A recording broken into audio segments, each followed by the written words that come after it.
Antoine Griezmann, Julian Alvarez, Alexander Sorloth. The new Atletico Madrid team looks scary under Simeone, dominating teams in the same way that they did in 2021 when they became La Liga champions. Every player has improved under the Argentinian manager, and their new direct approach has led to goal after goal. So why is it that despite how well Atletico are doing, they are being overlooked as title contenders? In the summer transfer window of 2024, Atletico Madrid went big in the market. After 2 seasons without a major trophy, there was a recognized need to rejuvenate the squad to remain competitive both domestically and in Europe. After all, this is a club that had made it to multiple Champions League finals, had turned La Liga into a 3-horse race, but recently they were falling behind. If they wanted to remain competitive in La Liga, if they wanted to get back to winning ways in the Champions League, they had to enhance the squad quality and depth. In order to invest some cash, they had to first get rid of players that they didn't need anymore. Their biggest sale was Joao Felix, a player that I'm sure Simeone was desperate to get rid of. Felix came to Atletico Madrid from Benfica with high expectations. The club had spent a lot of money on him, hoping that he would turn into a superstar that would elevate the team. Someone who could be the new face of Atletico Madrid. He did have some moments of brilliance, especially in the 2021 La Liga winning campaign, but he never did enough to justify the large fee that was paid for him. Then off the pitch, he reportedly did not get along with Simeone. There was a disconnect there between the player and the manager.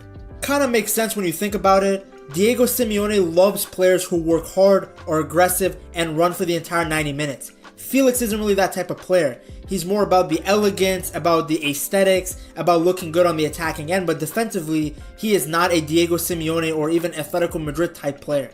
Atletico sent him out on loan multiple times, but now we're able to finally get rid of him.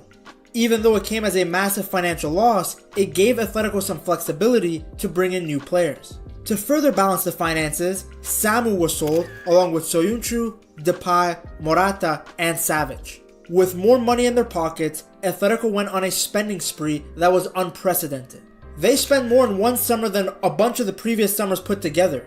They made 4 major signings: Julian Alvarez, Conor Gallagher, Lenormand, and Alexander Sorloth.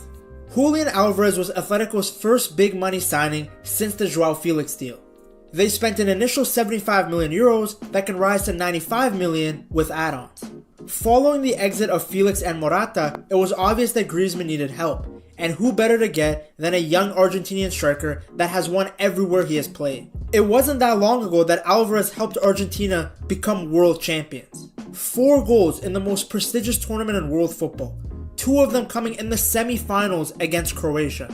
He was the perfect striker to partner Messi, and they don't win the World Cup without him. As you can see from Manchester City's struggles, they miss him as well. He appeared in 54 appearances across all competitions, scoring 19 goals and getting 13 assists. There were so many moments where he was the one bailing out City. His versatility allowed him to play both as a central striker and in wider attacking roles, complementing Erling Haaland really well. I think people forget that when Kevin De Bruyne was injured for a large half of the season, Alvarez was the one who replaced him in that center attacking mid role, and he did very well. Especially considering that that is not his natural position. He's an out-and-out number 9. Alvarez's contributions though were so instrumental in City's successful campaign, where they retained the Premier League title and reached the FA Cup final. His consistent performances had solidified his reputation as this dynamic forward who's capable of making an impact in the most important matches. And that form has continued for Atletico Madrid. His start to life in Spain was slow, but he has now adjusted well.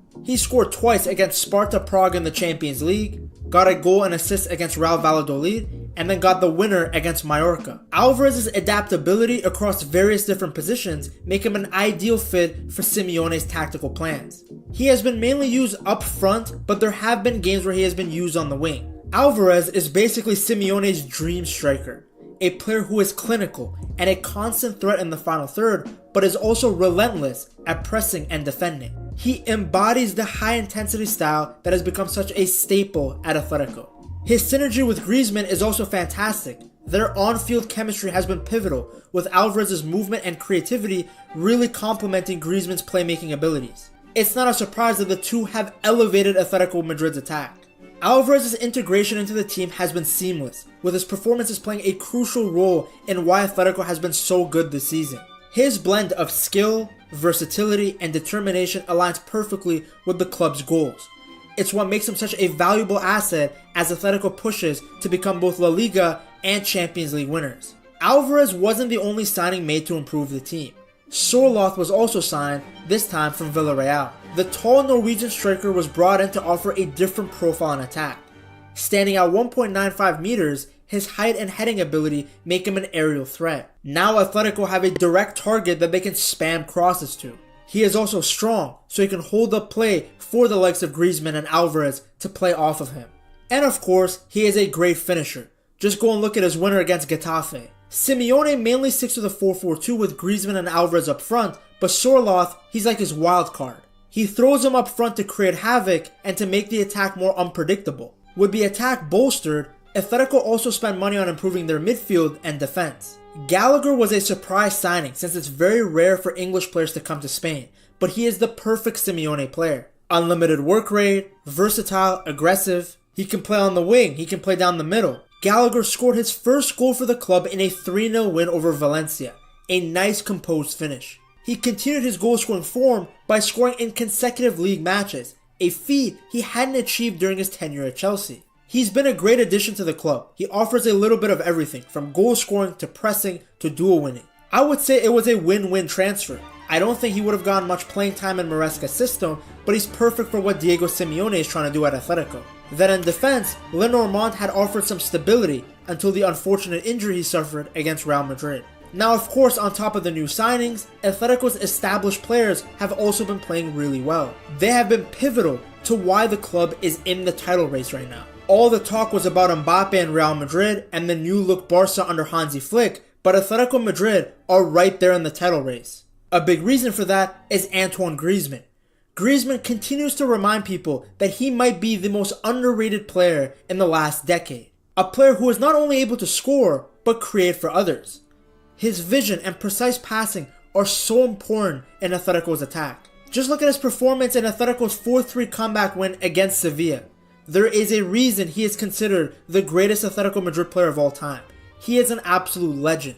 It's a shame he left to Barca because not only did he miss out on Atletico Madrid winning the La Liga title, but I think it held him back for a few years and ruined his reputation when he's one of the very best players that we've seen in the modern game. Then of course you have Rodrigo de Paul, another Argentinian who was a crucial member of the World Cup winning side. Simeone's 4-4-2 doesn't work without players like de Paul.